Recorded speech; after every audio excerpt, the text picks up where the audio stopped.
All right, and I'll post that later on tonight.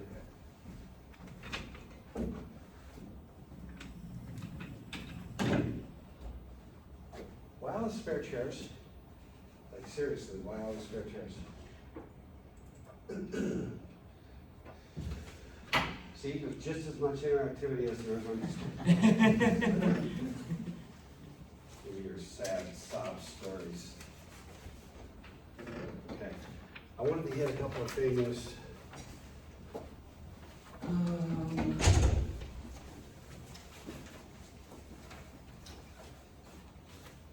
Back on my glasses. Okay, so I went through the exam. I'm going to try to go through it a little bit more. You guys can see your answers, what you got wrong, right? What can you see? You can see it. Okay. So I'm kind of thinking about, we're going to do 15 and 16 today, and then we will be caught up, believe it or not, on lecture schedule. Pretty radical. I'm kind of impressed with us, but mostly me, I guess.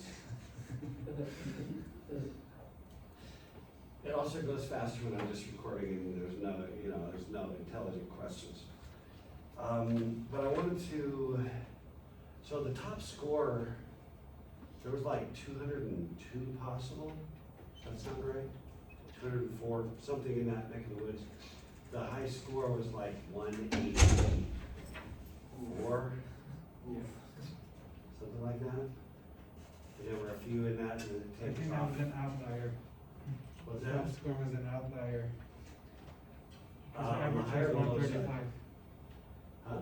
The average was 135, so I think the top score was an outlier. No, it wasn't. It wasn't? No. I didn't look at the actual full distribution, which I will. But there were like 3 or 4 people at that top score. Then like, most of the questions were like 6 points. So it goes in like 6-point increments. Then there's a bunch and a bunch and a bunch and a bunch. But I think there were some outliers on the bottom end, which will drag that average down basically. But I'll cough that up for you and share it. I can also just maybe make a little graph and post it on Discord, so you can kind of take a look at it. But what I did want to do was getting ready for the next one. Was it helpful to read exam questions in class? Yes.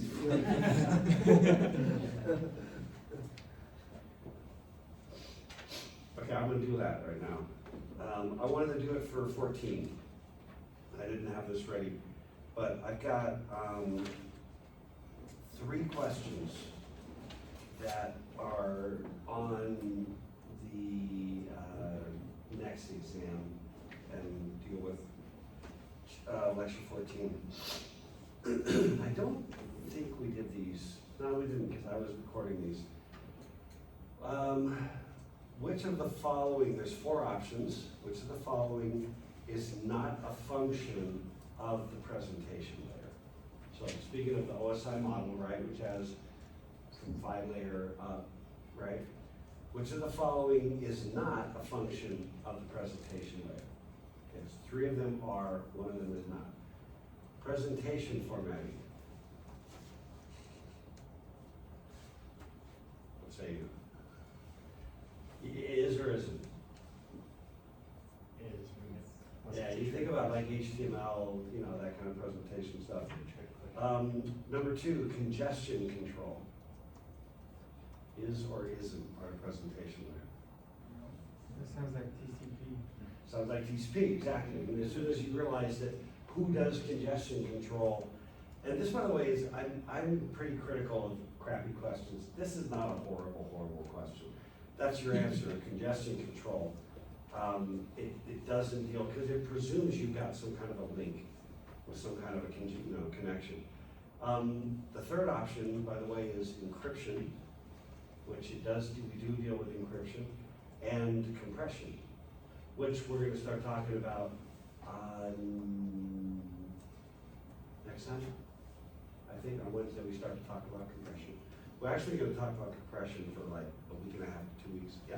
So That answer makes sense because the other ones don't. Wait, say it again. Like that's the best answer, and that's why it makes sense to me because the other ones don't make. I mean, those are clearly part of the presentation layer. But I've also seen like load balancers with certain types of traffic on an application level. But that's not a presentation level Oh, okay. protocol. Because presentation, the idea there, when you look at the OSI model, the idea is that every layer has a job. And presentation layer says, oh, you already got some guaranteed sequenced packet delivery mechanism. I can just rely on that. Stuff will just show up and all I have to worry about is how to present it. See what I mean? Yeah. Then that's not there. You go congestion control is about routing. You know what I mean? Predominantly, which, you know, the instinct that that's kind of TCP works, but any of the other lower level things they're dealing with, where's a packet gonna go is really what congestion's about. Presentation says, data arrived, I don't care how. Okay. Where would you put something like that that's happening on an application level? Say like a server that says, "Oh, I'm too busy. Go talk to this one." Yeah, I mean, it depends. When we talk about like congestion control or load balancing and things like that, you realize that almost anything can happen at a low level and at a high level. You know, certain things. So, for example, if I ping a server and the server says, sorry, I can't help you, but you can go over here, and it's all at a user level, then it's sort of like an overlay of certain kinds of features, but at a fairly high level. But all the interactions with that server took place in an environment that already had guaranteed sequence packet delivery, congestion control, flow control. Yeah. And now there's some other higher level abstraction going on. Okay. Like I want to download something. Okay, which of the following 10 sites do you want to, you know, which of the mirror sites do you want to download something from? Yeah, that's sort of like another layer of overlay. Yeah, specifically I'm thinking of something like a content delivery network. Okay. Yeah. So I mean, and the lines are not like pristine in the sense that there can never be anything that looks like anything else in another layer, you know. But yeah, no, I think it's an interesting question. In the sort of the non-exceptional case is really where you kind of have to look. Okay. You know. Yeah, but like I said, that question makes sense because the other answers are obviously not it. So. Yeah, exactly. And obviously with multiple choice, it's process of elimination. Okay, so the next one is about Big Endian and Little Endian, which I swear I thought for at least a couple of years that it was Big Indian. I don't know why exactly. And Little Indian, 9 little 10 little Indian boys. I don't know, there was that old song. So it's going to give you 5 8-bit binary numbers. Okay? In fact, let's do this on the board. Can somebody remind me to get a new, is this the one that has the horrible eraser? Yes. I need to just put a new eraser in this room. Okay, so here's the question. I'll just draw the options.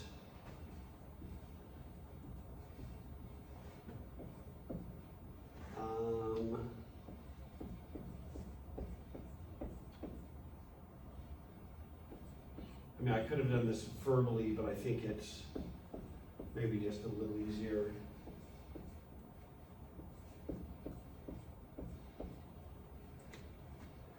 Okay. So the question is, if I have a decimal value of 256, that's base 10, okay?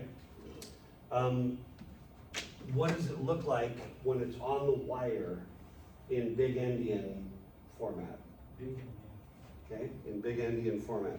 So let's start with, what's this number, base 10? You know there's no 1s and no 2s. You know it's an even power of 2, right? Yeah. So 1, 2, 4, 8, 16, 32, 64, where are we at here? Did I run out? Yeah, you ran out. 1, 2, 4, 8, 16, 32, 64, 128. So it would be that, right? Yeah. Isn't that 256? The numbers don't make sense. I think there's gotta be an extra pair in there somewhere. Nah, this can't be right. I can't have copied this correctly.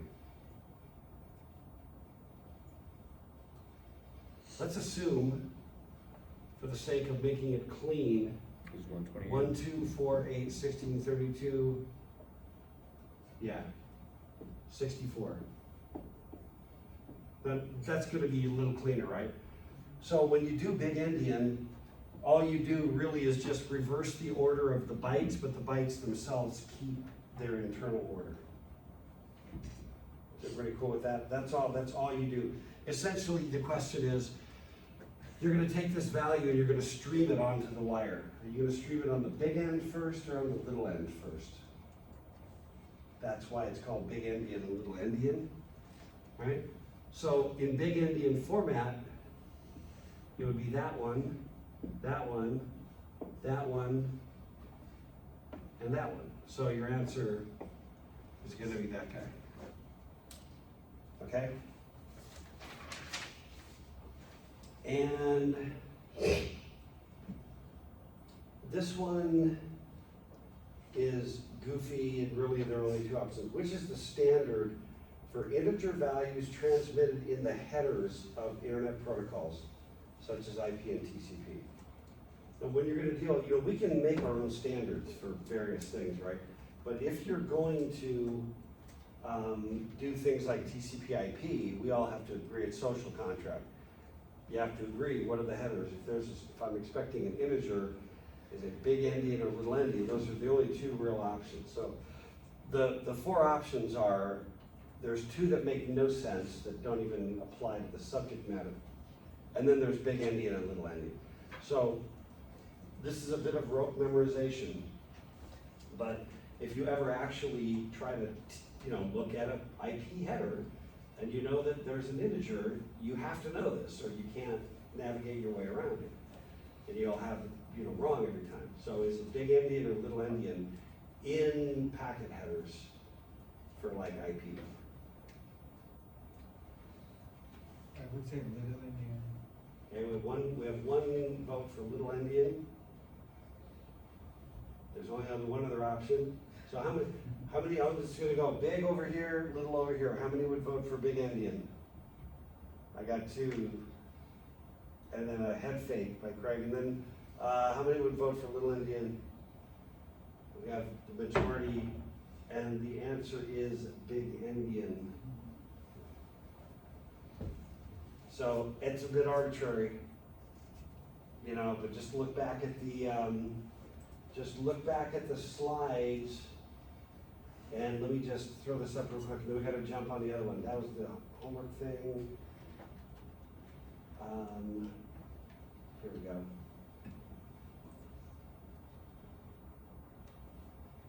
Where was it? There was big endian versus little endian. And this is where that answer comes from. Virtually all multi-byte integers, obviously if it's a single byte, big endian, little endian doesn't matter. Because big endian, little endian is about byte order, okay? Multi-byte integers are stored and transmitted in big endian, okay? That's the answer, yeah. The thing that confused me is Wireshark, because things seem like it's in order. Does it mean that Wireshark? It's probably because it just, thinks, okay. teases it back out. If you see the raw data, you would see it with the bytes flipped. And I don't know, exactly what Wireshark is showing you, but that would be my presumption. Because if it's just like, hey Wireshark, what's the number? And it's gonna tell you, as opposed to show me the raw bytes that showed up in that packet, that's what I would look at. I just want to clarify, so with the previous question, is that why we have a 1 at the very end, because we just truncate the extra 0, because we're just doing the most significant byte first? Just because, like, if we're looking at this one, that would be 128, right? Not 64. Wait, this guy here? Yeah. Let's go through it. One, there's ones, right? 2, 4, 8, 16, 32, 64. Right, but if you, so the other one has 8 digits. Yeah, so this guy is 8 digits. And we just padded that. Oh, okay, so you just add an extra 0. Yeah. And then all we're doing is just switching the order. Okay, gotcha. Okay. I just wanted to, just lob you a couple slow pitches. It also gives me, as bad as some of the material is that I've complained about, it also makes me feel like we're, giving you a little bit of a helpful nudge. Relative to the exams, 'cause they're a big chunk. All right, let's hit this one, and I'm pretty sure. I mean, what we're gonna talk about here is XDR and ASN, which are, like everything else, fancy words attached to simple concepts. That is really, at the end of the day, what networking is. Okay.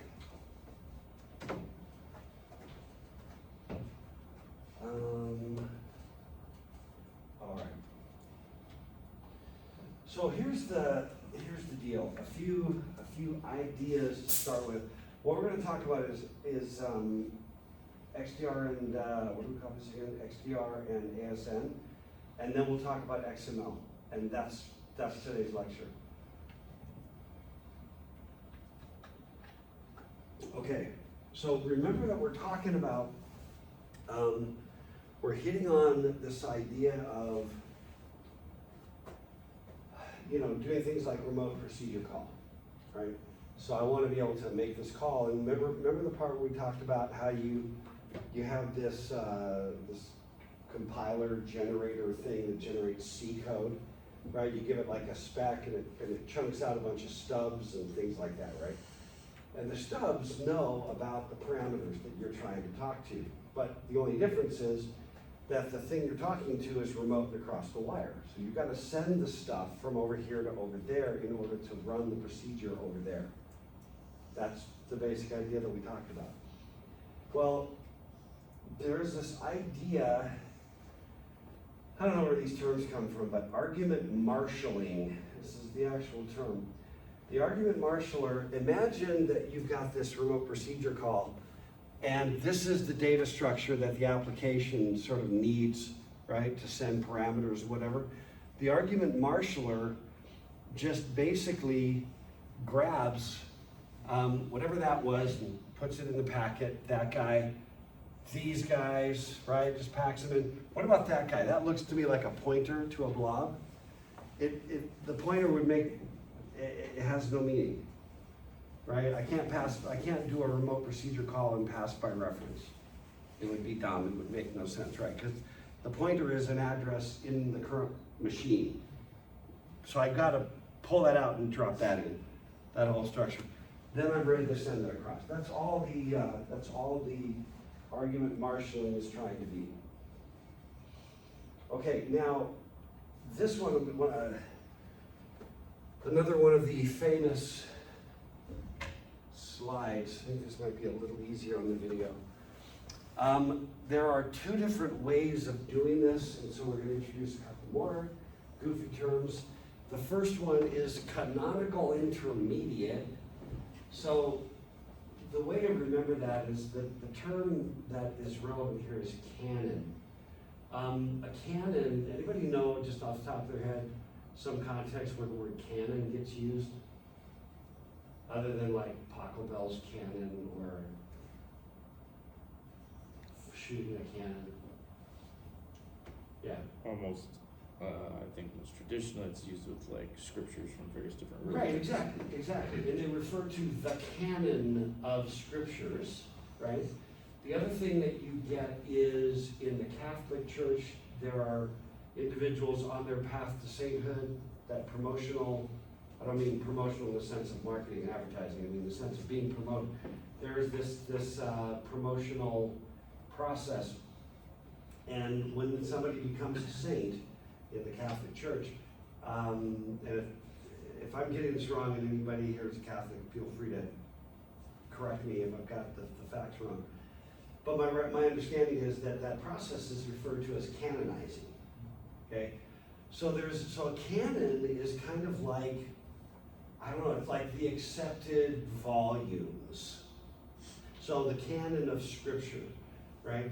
Depending upon who you are, the canon of Scripture might include the Bhagavad Gita if you're Hare Krishna or certain kind of Hindu adherent, or it might be the Bible if you're Christian, or maybe that plus the Book of Mormon if you're local, the local religion.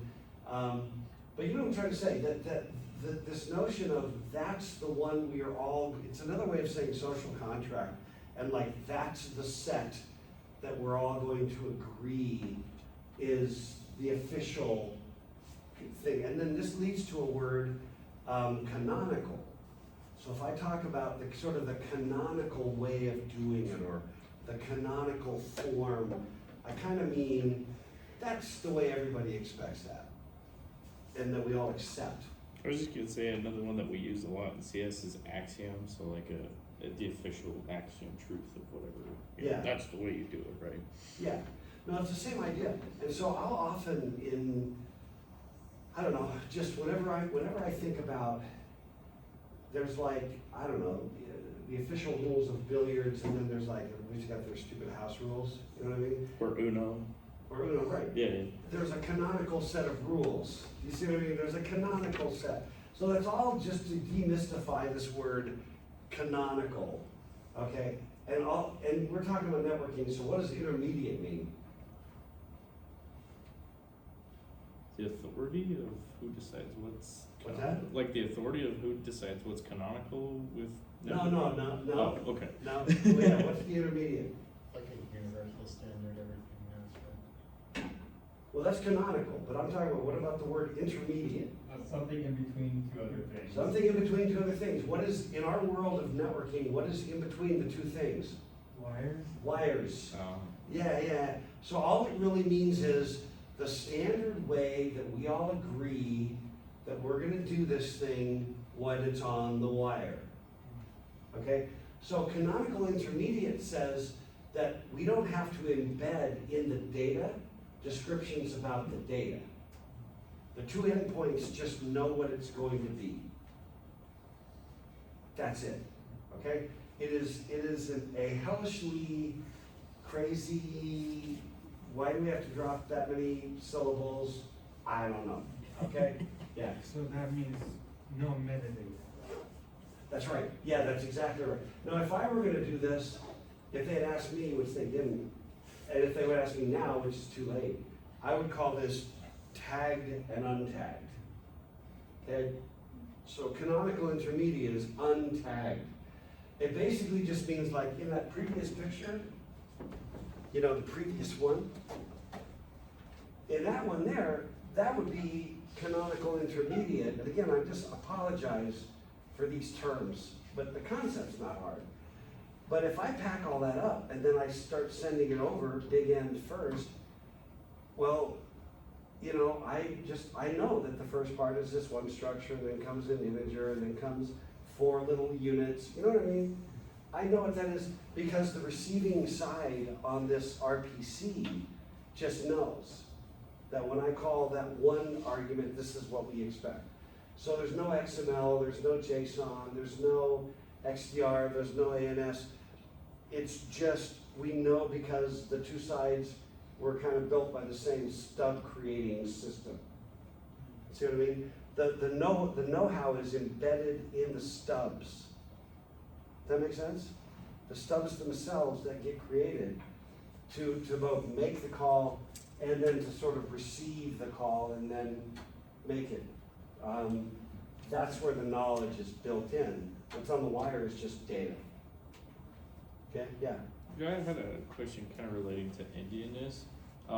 Well, I know what we're doing with the byte. Are the bytes in order from first to last? The bytes, wait, do you mean the bytes, do you mean the bits within the bytes? No, Or do you I mean get the bits themselves? part. I'm looking at the bytes. So like, are they ordered from like the bottom of memory, if you're sending a chunk of memory, over the wire, are you looking at the bottom of memory, that's the first byte sent, or the top of memory?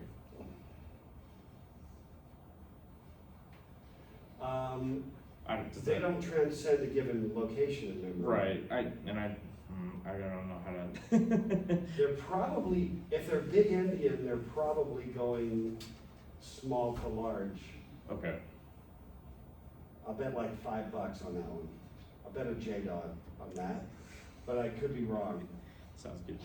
Okay, so that's canonical intermediate. The intermediate is the wire. Canonical says that the two sides just know and agree that that's the scripture. Okay?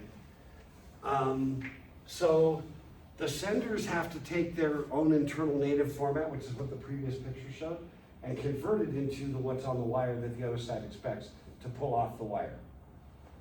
Okay?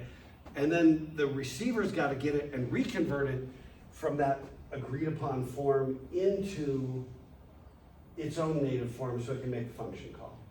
And all that's like part of the stub system. And it's important to just get your head around that RPC idea. Okay, it ought to be clear by now. If the RPC thing's not clear, then you've got to revisit that and make sure that that idea, that's an idea that doesn't go away. Some of these terms go away, it doesn't matter, but things like RPC, you know, they persist. Now, the other one, what they call receiver makes write, horrible. Tagged, just say tagged, okay? Canonical intermediate, untagged. Receiver makes write, tagged.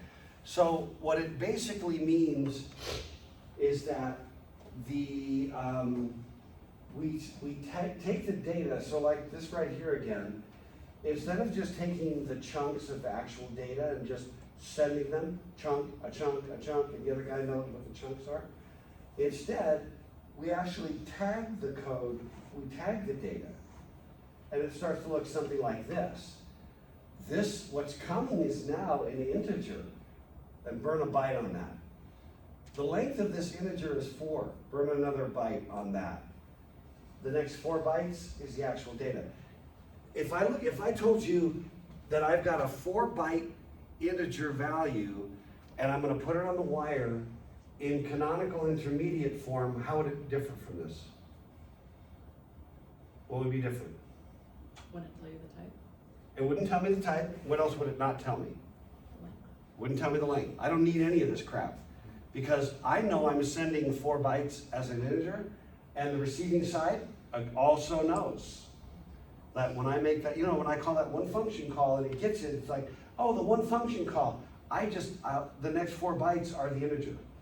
I just know it, and that's the canonical part. But when I've got this tagged, AKA receiver makes write, I basically convert it into this format, send it, the other side then can, you know, then use it however they want it. So untagged leaves more space open for the data itself, whereas tagged basically tells the receiver, here's what I'm getting you, fix it. Yeah, with what it burns some stuff on, it burns space on the wire, Right. right? So, let me see.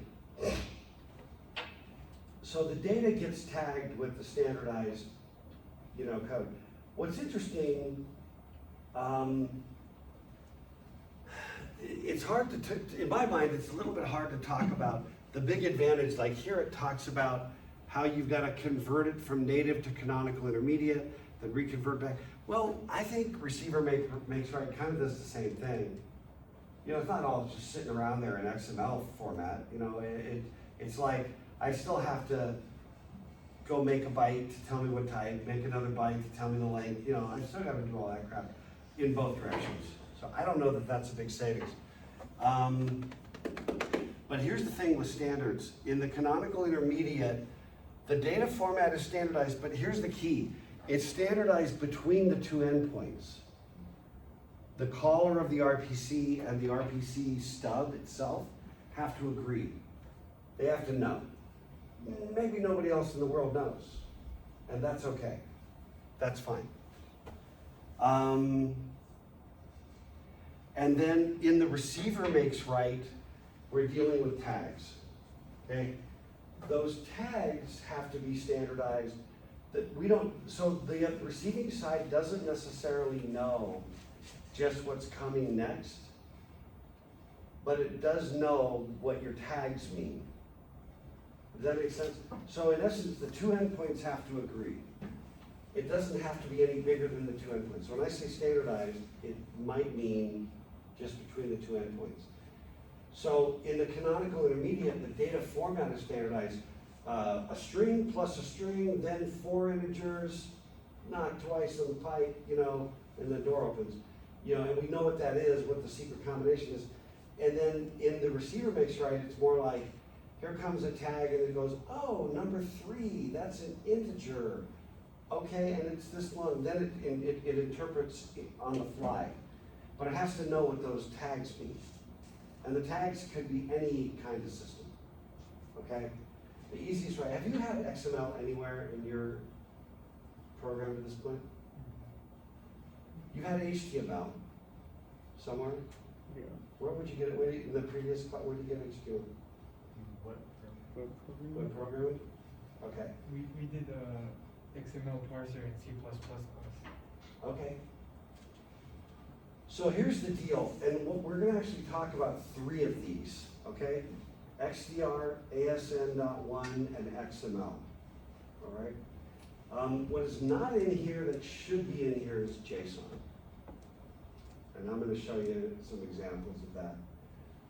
I think it just shows a little bit of the age, maybe, of the slides, but JSON should be in here in addition to XML. So XDR is a canonical intermediate form, and all the others are tagged, okay? AKA receiver makes right. And then this just is trying to show you where this fits in the layers. XDR is kind of a presentation layer. But the number one thing that I get out of the OSI layers is just the notion that stacks operate in layers. Like we talked about earlier, there's not a clean, inviolable line between what can be in one or the other. And really, is XDR really about presentation? HTML sure is, but it kind of operates similar to that, whereas RPC looks a lot more like HTTP. So that the lines aren't clean. They're just not super clean. Okay? So in XDR, XDR was a standard that was created by Sun Microsystems. And this is, again, we're back to like the standard wars. That's, somebody comes up with an approach, somebody else thinks they have a better approach, pros and cons, who wins, I don't know. But anyway, so these are examples. So remember, this is tagged. This is tagged data. So these are the data types. Now, sorry. Back. XDR is not tagged. And all the others are, okay? So I apologize if that created any confusion. So these are the various data types, but they're not tagged. So each side understands that this is what it's gonna be. All right? Everybody cool? So there's no name of int to put in the tag. There's no number of int to put in the tag. We just are just understanding that ints are 32 bits. And if I'm sending an int, the other side better be expecting one. Because we have this canonical intermediate, we both agreed that that's what was gonna happen if I made that one call. Cool? And then these are the examples. In, unsigned, Boolean, blah, blah. 32 bits. 32 bits for a Boolean. Wasteful. Okay, now this is an example of Xdr encoding what the operation will kind of look like. The details, I don't care, but you remember how you know, you could do the thing, it would generate C code. This is what it would look like if you were doing it yourself. And again, I went through this. The gory detail doesn't much matter, other than Do we what? use this for assignment 3? What's that? Do we use this for assignment 3? I don't. You say did we already? Oh no, I was asking if we would. Do we? Because there's one coming up. Where is it? At the end of this one or the next one? There's homework question B. This one actually comes later when we get to that one. So I'm not sure. Okay, no worries. I just, My own all of the line C code we've been seeing so far has been something we had used on a project, so. Yeah. Anyway, let me see. The bottom line really is just to say that this is like, I never could really fully figure out, is this actual code that lives, or is this code that embodies the fundamental idea of what it would, as a descriptor? You know what I mean? And I never, honestly, never could figure out, given the time I had, to whether that was making sense. But what I do see is this idea that I've got this XDR. Again, remember, XDR is just a social contract. It's Sun's system for canonical intermediate, which means it's how we'll both know what we're expecting. That's the format, that's the social contract, okay? And everything's padded. I can't even remember. I think that everything in that format is padded to like an even number of bytes, so that after we have this, this 1, 2, 3, 4, 5, 6, 7, we pad an extra one. And what was the other part that was? I mean, it's just confusing without like really breaking the whole thing down. Then I just don't know what extra value pops out for the time spent. That was honestly my struggle. But then I call again, where I call this Xdr int, where I convert the integer and then append it to the stream. And then what you can see is the value 260, which is the value of I. And then I pass that into the Xdr int, which appends the value 000104. And if we break that out, right, it's going on the stream, it's going out on the wire, so it's gonna go out big endian. I think, if I'm not, yeah. So that's gonna be 0401 0000, right? Do I got that right? Yeah. So 1s, 2s, 4s, 8s, I got a 16, 32s, and a 64. Did the whole thing? No, times 4. Which is gonna be 256. Is that working? No. Well, let's go the other way. What's 260 in binary? There's gonna be a 256 and then a 4. Where are we at here? Is that it? That's binary. I'm an idiot. Hang on a second. I was swapping hex to binary kind of willy-nilly.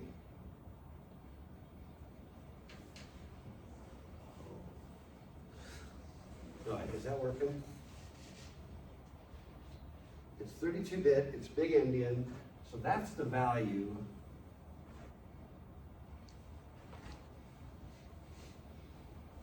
No. Let's do it the brutal, old-fashioned way. 256, right? That's 256?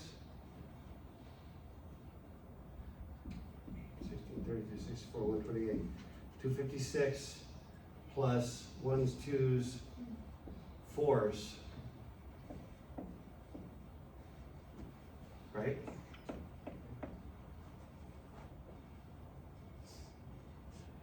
Anybody buying what I'm selling here? I don't know if I am. So that's, right, that's 260. Base 10. And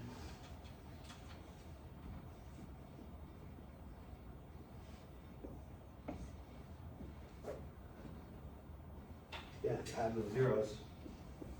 So that looks to me like Little Endian. What am I missing?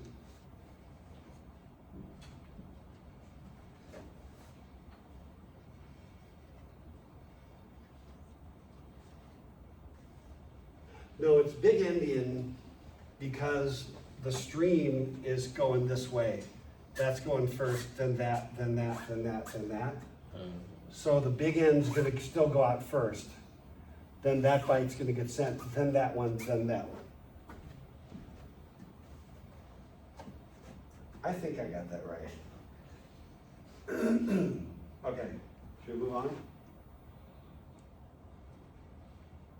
But again, you know, the challenge is if we went deep into the C, I don't even know if it's gonna help anything. And then this also mostly doesn't help, but just to remind you that there's this RPC generator, remote procedure call generator, that takes this specification for the app and creates C code for the client side and the server side. That's where everything gets embodied. That's where the knowledge gets embedded. Literally, the code that gets created, the C code, that code is built to know when I've gotten the following, you know, function call, here's what it looks like, and when I make the following function call, here's what it looks like. Okay? Okay, now the next one, so that was Xdr, which is canonical intermediate, AKA Not tagged. right. It's canonical because we all agree. So we don't need tags. I know what's coming.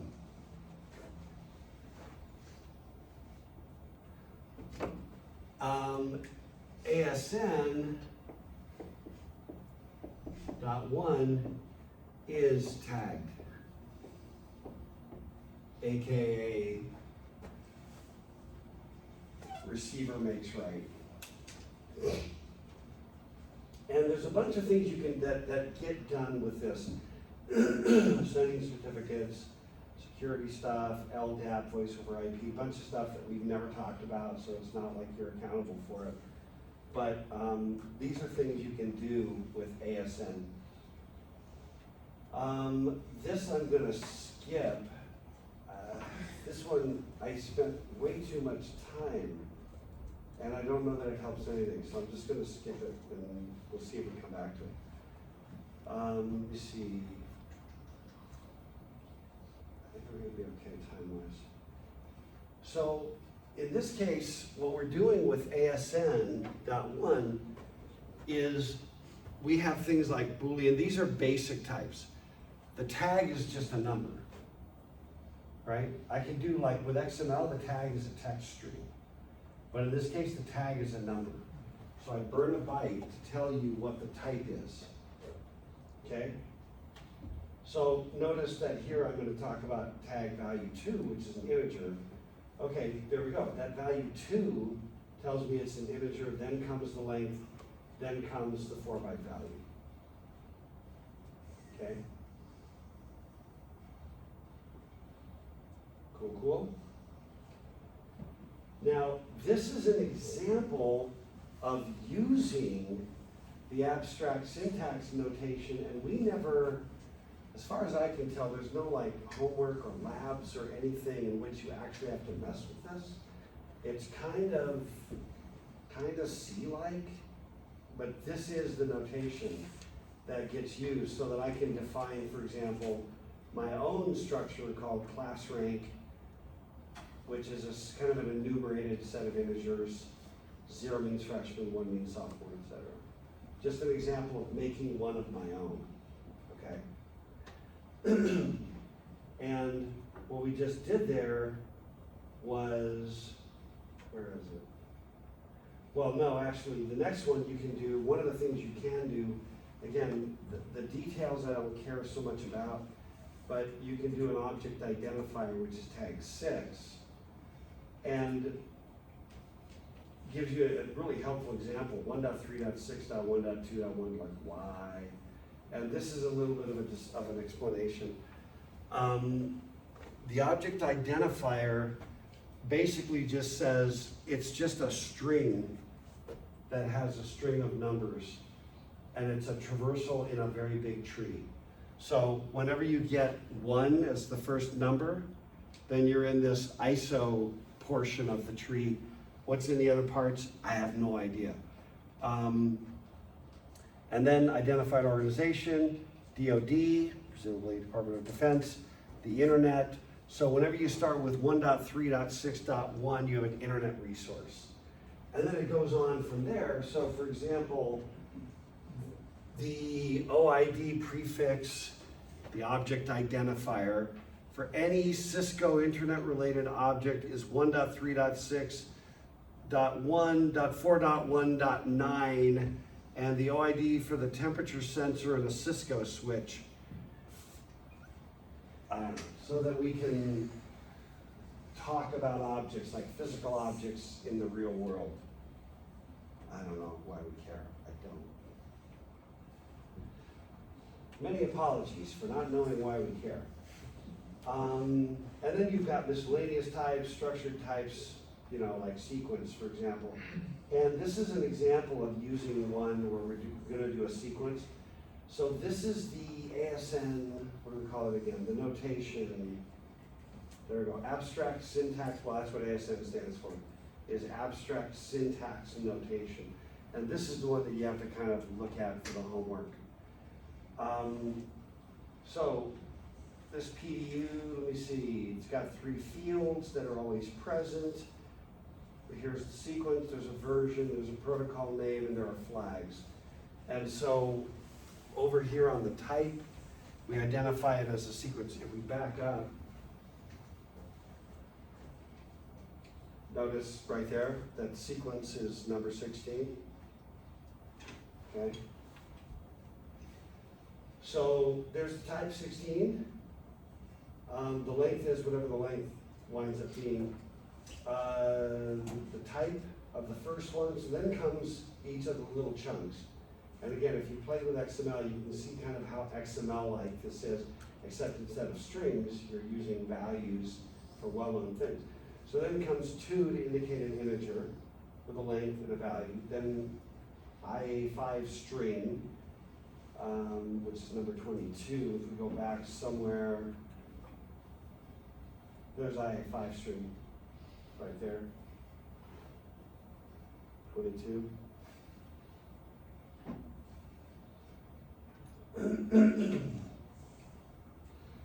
And then a bit string, which is 3. That's the idea. Okay, and then this just sort of revisits the idea of the Stub Compiler, right? Here's the client, and this is somebody's code that says, hey, call Pete. The arguments are handed, then there's a stub that was created.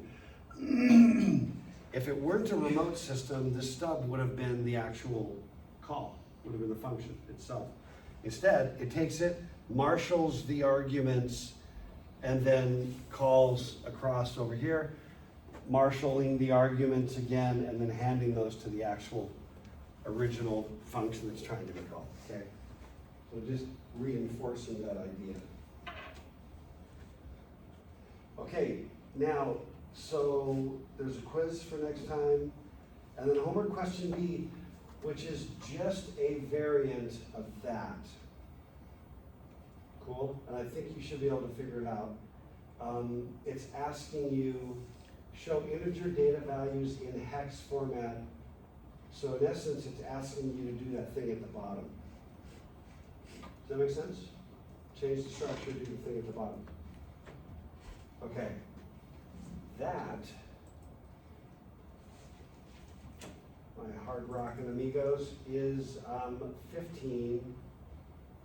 And then as far as we get in the next 20 minutes, we'll talk about XML. And to me, the reason that it's really a continuous flow, XML is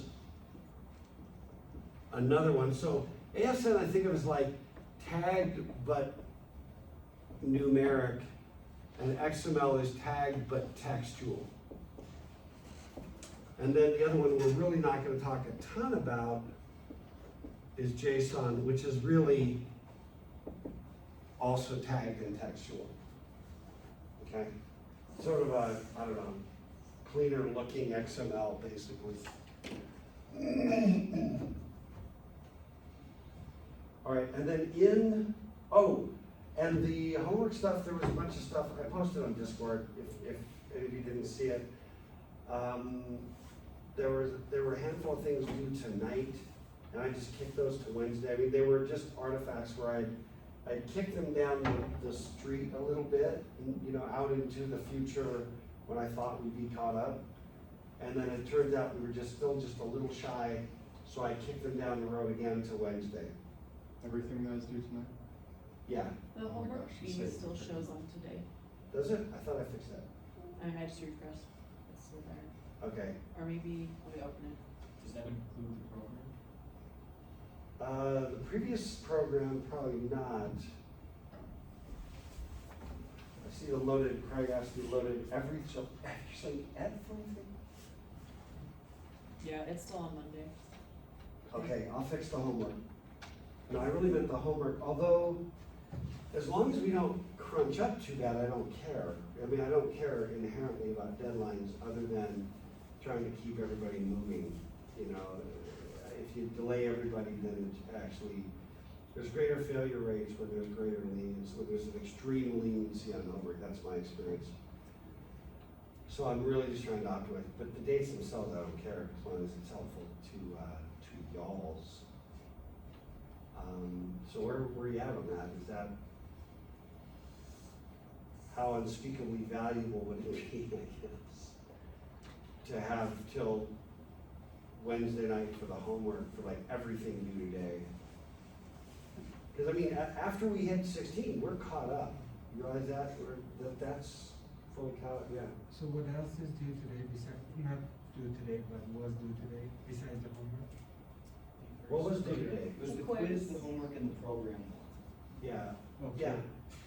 So I can't speak for everyone, but I already have the program and the homework done, and the quiz is left behind an access code, or I would have done it already. Is that because it's not made available? No, it's available, you can click on it, but it doesn't have like an access code, because they used to take them in class or at the same time as class when it was remote, at least for Networks 1. Is it like a Proctorio thing? It's a proctorio thing, Because sometimes. usually, Well, I have Proctorio. and yeah, but it's not usually an you have to access like code. restart your stupid browser or something. Anytime that there's something that's built for Proctorio and then it says enter your access code, it's not recognizing Proctorio for some reason. Okay, sounds good. If you Again, see- that's a $5 bet that I could be wrong on, but I think that's probably it. No, that's fine. I just remember Networks 1, they actually did have it behind a code that they give you in class Oh, interesting, to interesting. take, so. Which I, of course, I have no knowledge of. Yeah, no. Yeah. I would appreciate pushing the program back personally. How many would be in that same situation? I mean, it's really no skin off my nose unless we like stack everything up and begin to make something else difficult, but I don't think we're in that situation right now, are we? Yeah, Wednesday's fine. Let's just do that, okay? So I'll push that to Wednesday. I'll have to do that when I get back home. But I'll fix all the deadlines tonight to make sure they're ready for Wednesday. At which point we should be back on the official schedule. It's remarkable that we finally got there, but I knew we would somehow, some way. Okay, so there's programming assignment 3, which we won't go through. You've done 1 and 2, or you will have done 2 by Wednesday. Remember you did the TCP client, right, where we gave you the server? Then you had to replace the server, which is the one that's now due Wednesday. Then this is one where you swap and make them both use UDP instead of TCP. So you're moving program 2 to Wednesday? Is that the one that's also due tonight? No, so program that one one's is due Friday. tonight. That one's due, wait, that one's due this, I haven't looked at these. So program 1's due tonight and program 2 is due Friday. Okay, yeah, we can, program 1, I'll move it to Wednesday, but I won't move the other one to Friday, off of Friday. That's fair. If that's a little bit of a devil's bargain for you. But if, you know, nothing stops you from getting it done, you know, like now already. Yeah, no, I'm fine with that, but let's leave the other one for Friday, or what else stacks up? Test 2. This one, test 2, yeah, the problem is everything stacks up. No, let's just go with that. I'll move what's currently due to Wednesday, but then that's the last change on deadline. How, let me see, so some of you have program 1 done. I'm just curious, how much time is that taking? For those that have it done, ballpark? Hour and a half. Majority of mine was done in like 2 hours, but then I had a weird issue where the debug one didn't work, but the release one did, and I don't. Okay, yeah. The coding part is actually very easy. It's the environment setup and release and all that. Yeah, no shocker there as well, that's usual.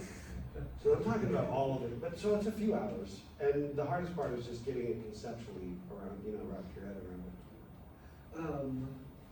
Yeah, the same thing as him, it's taken me like 2.5, but like half or more was just trying to get the environment set up. Yeah, yeah.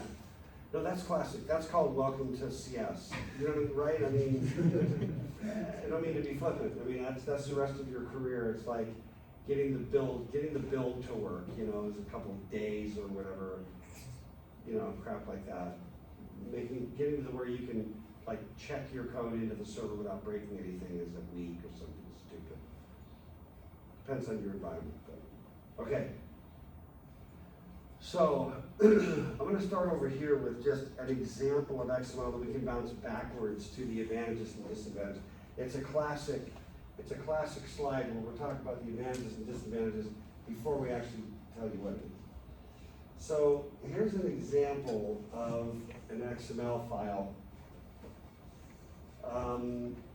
The whole idea is, just like where we're talking about the canonical intermediate, we're gonna now tag stuff, right? So we're just gonna tell you what the type is, but now it doesn't have to be just like standard types. I mean, the beauty is, when you were doing the canonical intermediate and you had to have like, there's, you know, you're just getting what you expect to get. Then we did the, I always forget it, receiver makes right. Then we had receiver makes right, which is tagged but with like a number. Well, there's no extensibility, right? So hence markup language, ML, and extensibility, X. So the X stands for extensibility. So it's an extensible markup language. And what that means is I can just create in a nice human readable form employee, name, title, you know, otherwise I'm stuck with like string, you know, and I could do that, but it's not nearly as readable or as understandable. It's, it kind of takes us into this world of software maintenance, if that makes sense.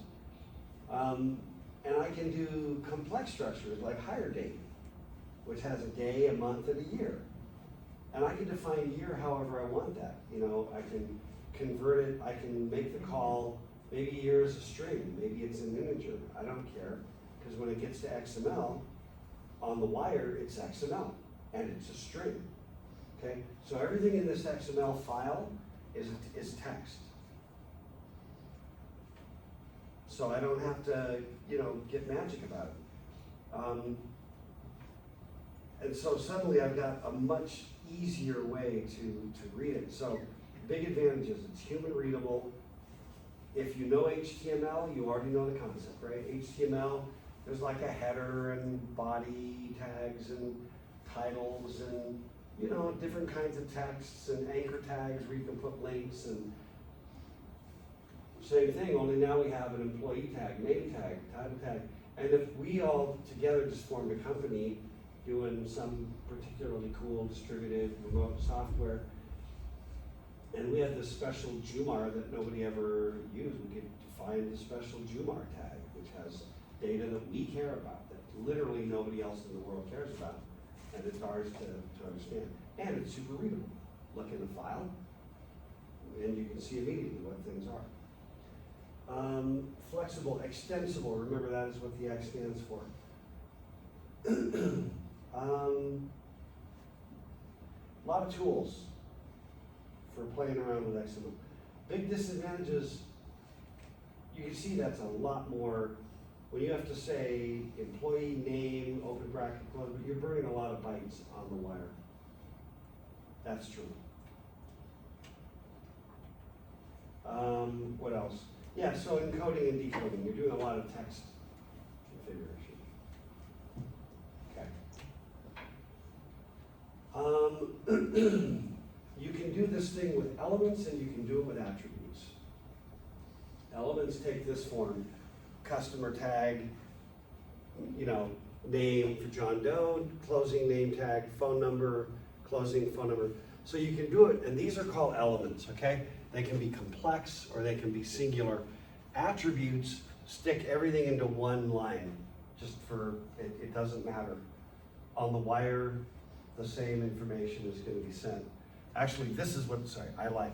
The same information is gonna be sent, but on the wire, this is what actually gets sent. Then the XML parser on the other side is gonna receive that. But when it teases it apart, it's gonna be the same stuff. It's gonna be a customer structure with a name John Doe and a phone number of whatever. Are they understood the same and interchangeable, or if you sent one, you have to know that that's what's coming across? Man, I'm not sure. I think that you can send either one, and that the receiver can tease that apart in either case. But I do not know that 100%. I'd have to look that up. Yeah. Can we do complex nested type of things with attributes? Yeah, pretty sure. I'm not sure how deeply nested it can go. Pretty sure it works almost the same as HTML. You can nest it as deep as you Say want. that again? I just said I think it's almost the same as HTML where you can nest it as deep as you want, but That would be my guess. I'm not sure. Again, we'd have to look it up. And then here's an example of storing a specific schema. So this, we're actually sending data, right? That's data, that's the same data. No, that's not the same data. But there's data and there's some more data, right? This .xsd file is a schema. Just think of it like a database schema, if you want, if that helps. If that doesn't help you, then forget I just said that, okay? But I can basically just lay out and say, here's what stuff looks like, and now you can see that it looks more like I'm defining types, right? Like there's a complex type of a sequence with these items, and the higher date is a complex type of sequence with, you know, an integer, a string, and these are the names. And then I can use these types, and what this allows me to do is, whether I'm the sender or I'm the receiver, I can use the same structure, and therefore we're not gonna accidentally screw up. That's kind of the bottom line. It makes some sense, right? I mean, if we're gonna talk the same kinds of XML, we ought to do some type definitions, and then we'll both be consistent. And if we're getting like weird syntax, whatever, you know, it alerts us, so we're not just blazing on, not knowing what we're doing. Let me see, these are examples of, built-in primitive XML data types. So these are ones where they're primitive, meaning that we can't reuse these data type names. So there are strings, Boolean, decimal, float, et cetera, et cetera. That's all that means. And then this would be an example, we're gonna get to show you a little sequence diagram. But before we do that, this is just to illustrate the idea that where would we put this stuff? How do we send it across? If we were doing an RPC. Now you can use XML to send all kinds of data all over the place, right? But in this case, we're gonna use it to send the information that's in a remote procedure call. So here we go, there's Sun RPC, those are the header formats. It's gonna be down in the data. Then down in that data would just be a stream of XML data, okay? And we have right now, let me see, 9, 10, 12, right, and then we'll get to, yeah, we'll see, we might, maybe, we may not get all the way through, but we'll get really close. So this is just, again, it's the same idea, it's just trying to give you a sense of that interactivity. So time goes top to bottom. The client app makes a procedure call using this Xmlrpc Client, right? Says what the method is, provides parameters, and the URL of the target server. So that's that first call. That's the client application. The Xmlrpc Client is that stubbed out thing, okay? It's that stub plus the RPC, communication stuff.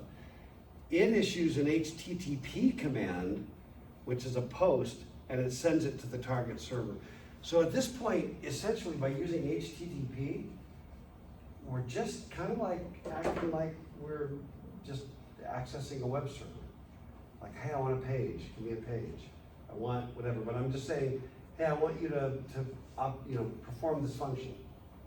And then I can do the function and send it back to me as my response. So the server machine receives the post from the internet, passes the XML content to the listener, whoever was posted up to listen, right? And it parses the XML, pulls the method name, the parameters, then it calls the method locally, providing parameters, which is this part, into this application. It runs, does what it does, gives a response back, encodes that response as an XML, and then returns that as a response to the original post, HTTP command. Receives that response and passes that value back to the client. And as far as the client program is concerned, it looks and acts exactly like a local function call. Doesn't it? Or a local method call. But everything went across the wire and then came back. And everything was encoded in XML. Cool. Let me see. What I think we should do, I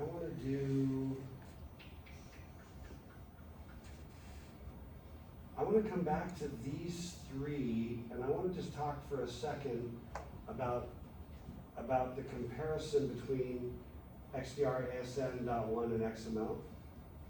And then we can also revisit this a little bit. This is a valuable slide. The biggest one, no tags, tags. Pretty simple, efficient encoding. Some Unix apps still use it. UDP usually, fading, on its way out on XDR. ASN, what else? It's international, it's complex, difficult to master, comprehensive. A lot of standards use it. Transport independent, pretty widely used. XML, web-based primarily, easy for if you know HTML, it's pretty easy. Very, human readable, super flex, greatest range of data types, right? I mean, it is by far the least efficient, right? Because it's a crap ton of data. Everything's a string that then has to be converted, even if it's a floating point value that's really big. You got to turn that into a string and send it over as a string. Is JSON more efficient than XML? Yes, it's just because the tags are tighter. You don't need as much. You don't have to close the tag too. Yeah, and even the way the things are done syntactically saves you a bunch of text, bottom line. You can define the tags using a schema or a DTD, which we haven't talked about yet. And this is used by XML, but also by REST and also by SOAP. And this is one where I don't know if you guys are gonna play much with REST and SOAP, but man, we've literally only got like a minute. Let me come back, when we wrap up, because it's okay to not get all the way through, but we'll come back to this slide, 10, 11, 12, and 13, and then jump on, and then we'll be on slide 17, which will be on, like, fully caught up. Yeah, Are we gonna need to memorize the ASN.1 codes for different things? No. I'm just wondering, because sometimes these quizzes go that deep. no, I get it. I hope not. I have to look, because I don't know. I would think it would be a bad idea. Most of these quizzes sometimes are. They often are a bad idea, right?